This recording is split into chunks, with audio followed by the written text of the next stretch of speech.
бензина. И ги източваш. Дърпат водата. Дъждове, снегове и те се напълниха. Нещо, като гледаш колко са замръзани. Колко лет имаше? Поне имаше басейни с 15 см. 15 см лед. А то тук колко градуса беше? Минус 25-30? Нямаше толкова такива ниски температури. Чакай сега, в Бургас беше минус 22 градуса. Дали? Или то се не усеща. Тук пък да няма, като гледам басейна още е замръзнал. При положение, че днеска е плюс някой си градус.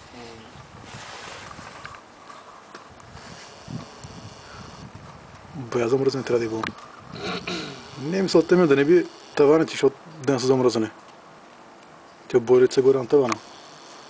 Горе един покрив, его е покрив. Той дори е този клекнал от тежестта, от нещо. Виж какво да го има.